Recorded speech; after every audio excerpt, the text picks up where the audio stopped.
지난 주말 동안 뉴욕 증시를 수놓았던 뜨거웠던 종목들과 전문가의 인사이트를 확인해보는 시간, 이항영의 월가이드 시작합니다. MTN 이항영 전문위원 모셨습니다. 안녕하십니까? 네, 안녕하세요. 네, 반갑습니다. 오늘의 핫스탁부터 확인해보도록 하겠습니다. 첫 번째 핫스탁은 올버즈입니다. 반드시 변화가 필요해 보이는 실적이 나왔는데요. 미국의 친환경 신발 제조업체 올버즈가 적자를 확대하는 그런 소식을 발표하면서 주가가 폭락세를 보였습니다. 회사 측에서는 실적 부진을 인정하고요. 경영진 교체를 비롯해서 변화에 대한 의지를 보였는데 이 위기를 좀 잘 이겨낼 수 있을까요? 어떻게 보십니까? 네, 올버즈 신발하면 아마 젊은 분들 익숙한 분은 꽤 많으실 것 같습니다. 재작년인가? 2, 3년 전부터 우리나라에도 이제 매장이 들어와 있고요. 그렇군요. 상당히 이제 스니커즈에서 상당히 이제 나름은 핫한 거죠. 그 미국에서도 핫하고 우리나라에서도 뭐 상당히 핫한 쪽이죠. 다만 이제 금액 자체가 약간 비싼 라인들이 많이 있고 기본적으로 보면 이제 친환경 뭐 이런 쪽에 대한 것을 강조하는 것이죠. 그리고 아주 가볍고 뭐 비마저도 갑자기 물이 잘 빠지고 뭐 이런 얘기를 많이 하실 겁니다. 이게 여기 들어가면요.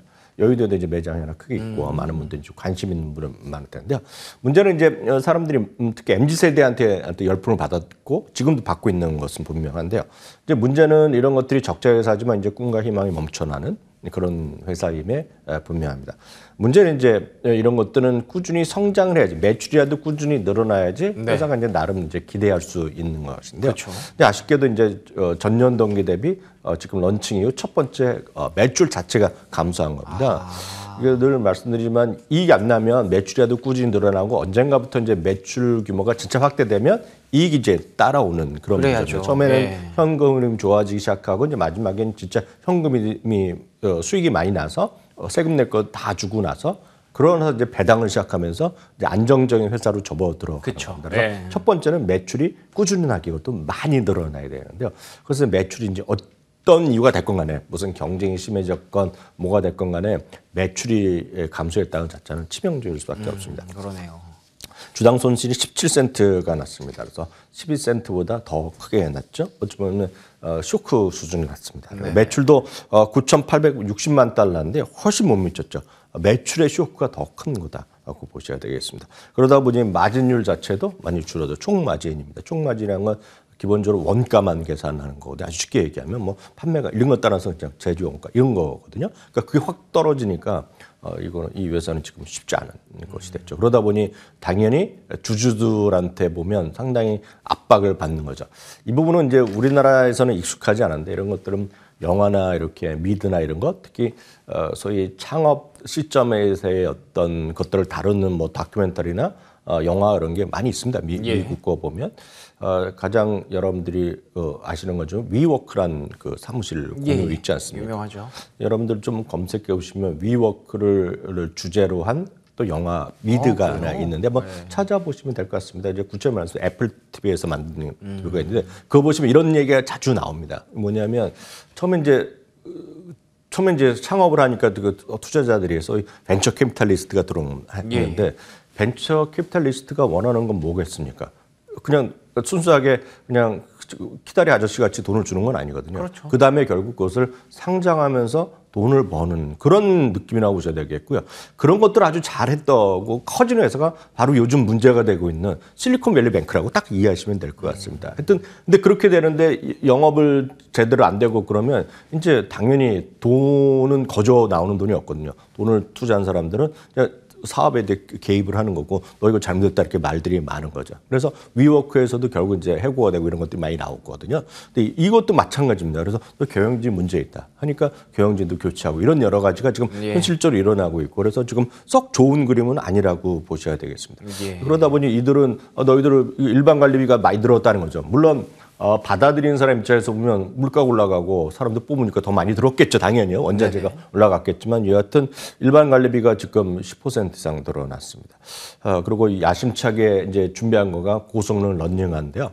지금 말씀드렸다시피 지금 런닝화 시장이 가장 핫하고 런닝화 시장에 고성능 그리고 많은 사람들이 그렇게 뛰는 사람들의 입장에서 전문가들의 얘기를 그런 유튜브나 영상 이제 미국 사람들한테 들어보면 저는 이제 뛰는 사람이 아니기 때문에 모르겠지만 고성능 운동화 러닝을 뛰면 가만히 있어도 달려간다. 뭐 이런 얘기를 하는 사람들 정도로 그 우스갯소리 하는 거죠. 그렇군요. 네, 그러면서 이게 고성능이고 얼마나 가볍게 막가는 그런 쪽에 들어갔는데 그게 상당히 좀 이번에 좀 슬로했다는 얘기하고 있습니다. 여하튼 그나마 적극적인 사업 구조 조정을 하고 재정비하겠다는 계획을 했지만 어찌됐건 아쉽게도 2023년에 레포트를 발표한 이후에 보더라도 7개 증권사 중에 5곳이나 투자 의견을 하향했고요. 목표 주가도 지금 4군데는 하락했기 때문에 단기간은 좀 쉽지 않아 보이네요. 알겠습니다. 올버즈 같은 꿈과 희망을 먹고 가는 종목에 대해서 우리가 체크해봐야 될 포인트들을 여러 가지 짚어주셨고요. 자, 두 번째 하스탁은요.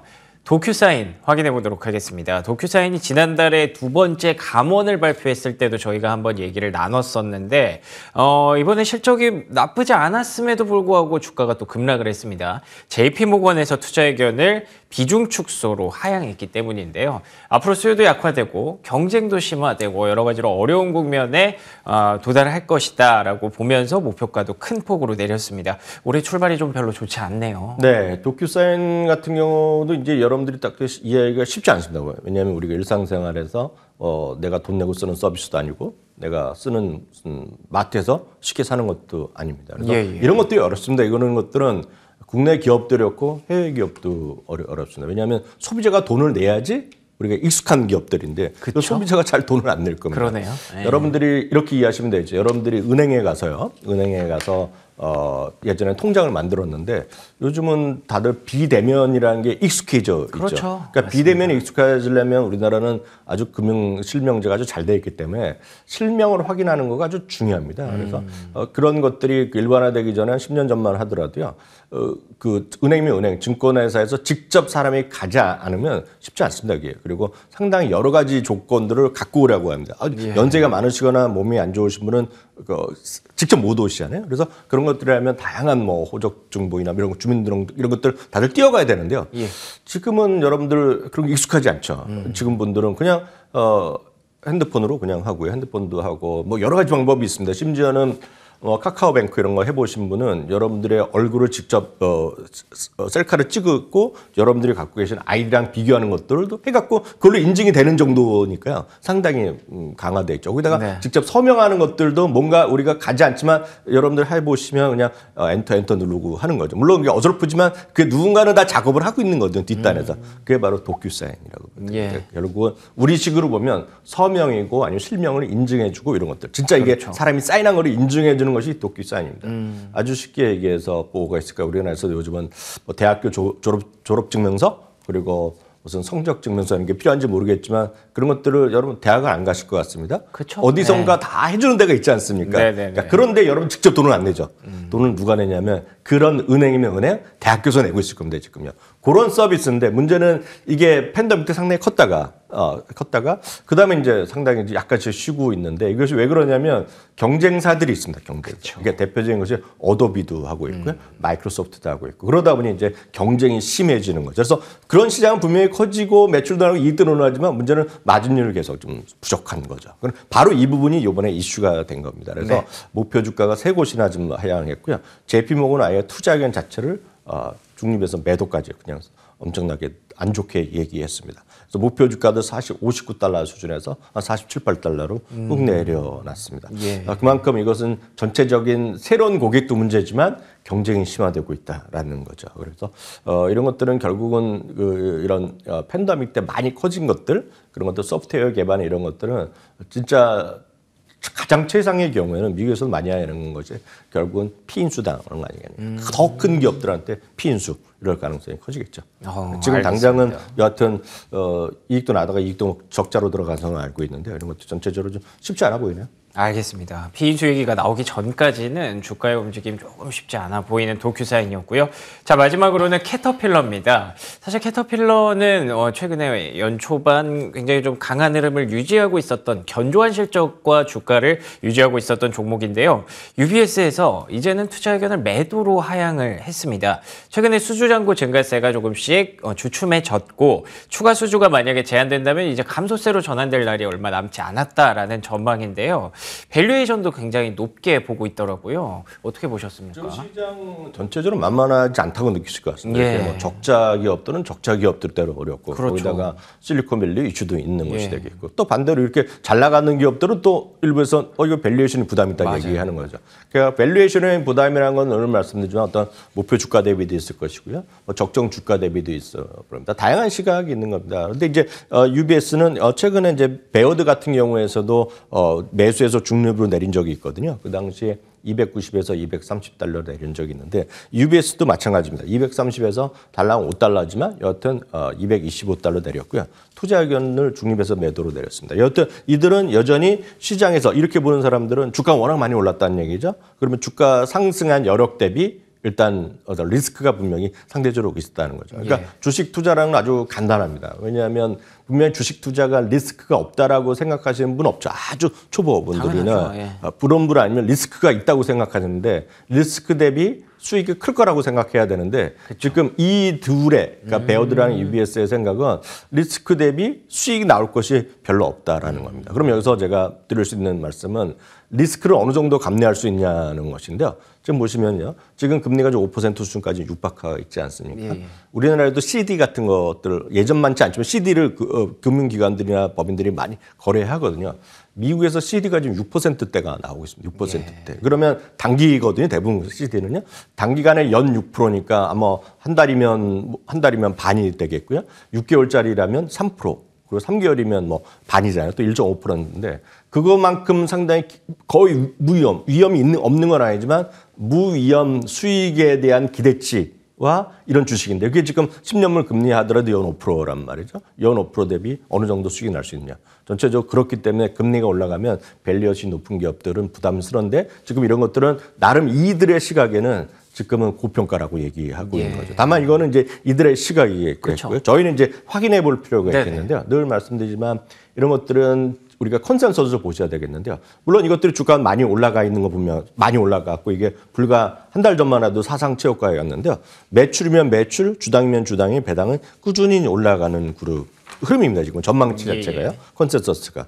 그리고 12개월 예상 실적 기준 PR은 13.2배밖에 안 됩니다. 그래서 S&P 500 평균이 지금 한 17.2배 정도 되거든요. 그보다 여전히 훨씬 낮다라고 보셔야 되겠습니다. 다만 우리가 순수하게 어떤 그 내재 가치를 중심으로 한다고 보는 소위 적정 주가를 같이 한번 그다음 걸 보여드리겠는데요. 네. 모닝스타 기준을 보면요. 모닝스타 기준을 보면 지금 상당히 낮을 적정 주가보다 아래일 수도 있었지만 적정 주가보다 약간 위에가 있습니다. 그래서 그러네요. 적정 주가지 248달러 수준이기 때문에 그보다 지금 그 수준보다 약간 언저리에 있거든요. 그래서 예. 지금은 약간 그런 좀 보수적으로 보는 분들의 입장에서 보면 이거는 지금 현재 가격이 많이 올라가 있다.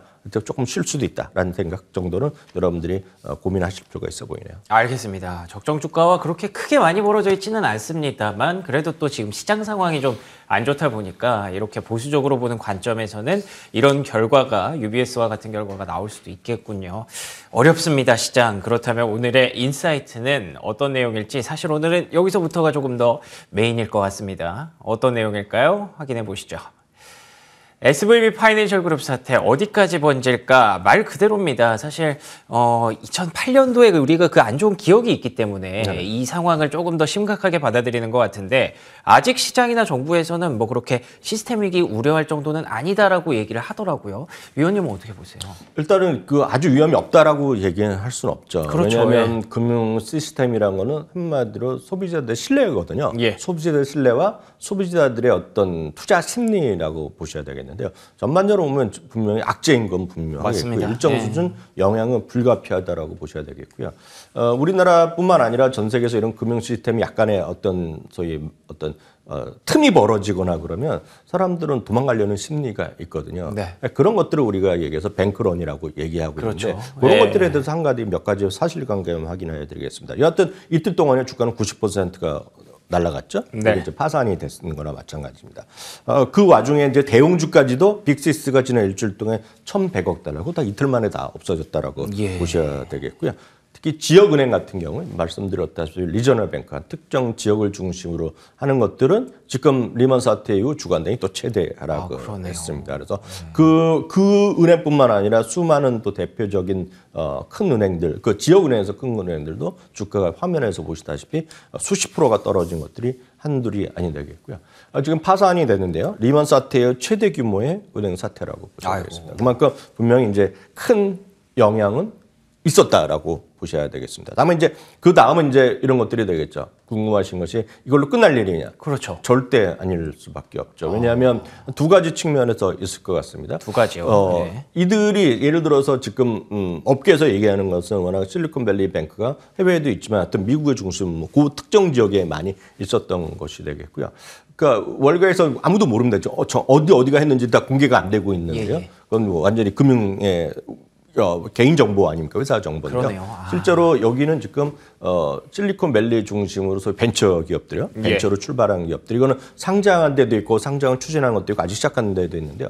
아주 많게를 보는 건 절반 정도 엮여 있다.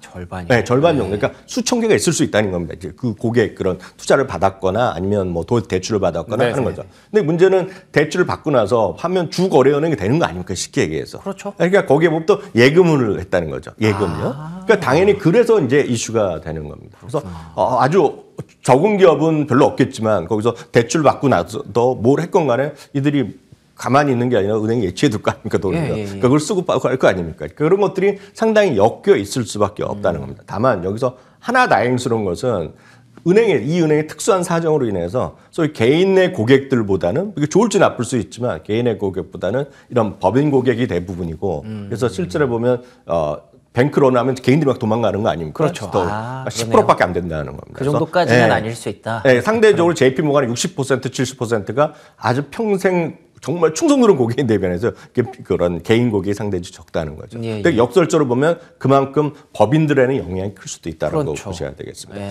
그러면 이들이 어디에 많이 투자했느냐 이런 것들을 한번 보실 수가 있겠는데요.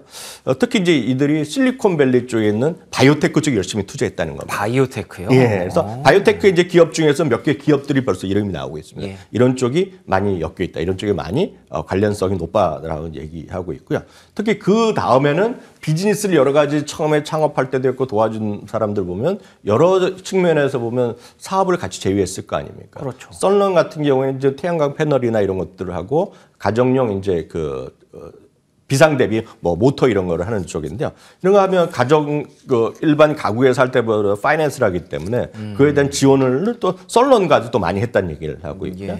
그래서 지난 주말에 장 끝나고 나서 로쿠가 이제 공시한 거나 마찬가지인데요. 맞습니다. 로쿠가 현금성 자산의 26%, 4억 8,700억 달러가 지금 예금을 갖고 있다는 건데 이제 예금을 갖고 있는 친구들이 문제죠, 지금. 그러네요. 그중에서도 거의 지금 95% 정도가 우리를 보면 예금자 보호 대상이 안 되는 겁니다. 지금. 그러니까 그런 것들을 보면 이제 머리 아파질 수 있는데요. 거기에 관해서는 지금 회사에서 스스로 발표한 거 외에는 알려진 게 없습니다. 그렇지만 한번 제가 참고적으로 리스트라는 지금까지 나온 거 보면 한 10대 개가 있는데요. 표를 한번 보여드리면 수많은 기업들이 여기 지금 예치했다. 그런데 이 예치한 규모가 자기네가 어느 정도가 되고 있는지는 잘 모릅니다. 그래서 전체적인 자기네가 은행 한두 군데 거래하는 게 아닐 거 아닙니까? 거기서 일단 절대 규모가 일단 표 정도로 나와 있다고 보셔야 되겠고요. 지금 보여드리면 18개지만 그 외에는 엄청 더 많을 수 있는데 그건 아직 공개된 적이 없다는 얘기라고 보셔야 되겠고요. 또 하나는 이제 은행 입장에서 보셔야 되겠죠. 은행 입장에서 보더라도 그 최근에 이슈가 되고 있는 정말 큰 그런 장기적인 만기까지 가는 채권가 요즘에 문제가 되고 있는 약간 어려운 얘기지만 만기 전에 언제라도 팔 수 있는 거. 그래서 손실 내고 팔 수 있는 그런 것들이 상대적으로 이만큼 많은 은행들의 리스트들도 많이 지금 돌아다니고 있습니다. 지금. 그래서 그런 것들이 대부분 이제 지역은행에 많이 몰려 있다라고 일단 보셔야 되겠기 때문에 큰 틀에서 보면 지금 시장이 제넷 옐런 장관도 얘기했지만 이게 말씀드린 특별한 은행이기 때문에 그렇거든요, 지금. 쉽게 얘기해서 자기 자본 대비 지금 100% 이상의 그런 손실 규모가 날 수 있기 때문에 이제 문제가 된 건데요. 상대적으로 그보다 훨씬 안전한 JP모간 같은 경우는 10%도 안 되거든요. 그러니까 그런 것들은 같이 물려서 떨어진 것들은 진짜 억울하죠. 그렇지만 전반적인 심리 자체는 지금 상당히 최소한 당분간은 악화될 수밖에 없다. 보셔야 될 것 같습니다. 알겠습니다. 지금 이렇게 이 기업, 이 은행의 개별적인 이슈로 끝나느냐 아니면 정말 시스템 위기로 발전하느냐의 과정에 서 있는 것 같고요. 여기서 잘 차단을 하려고 미국 정부와 시장에서도 노력을 많이 하고 있기 때문에 일단은 조금 더 개별적인 이슈로 보시는 것도 나쁘진 않을 것 같습니다. 하지만 앞으로 계속 추이를 지켜봐야 될 것 같네요. 자, 이렇게 이항용 MTN 전문위원과 함께 오늘 여러 가지 종목들과 SVB 파이낸셜 사태까지 확인해봤습니다. 오늘도 좋은 말씀 고맙습니다. 네, 오늘 굿모닝 글로벌 여기서 마무리하겠습니다. 저희는 내일 아침 5시 55분에 돌아오도록 하겠습니다. 이어지는 출발 성공 투자 저희 MTN 머니투데이 방송과 함께 해주시기 바랍니다. 시청해주신 여러분 고맙습니다.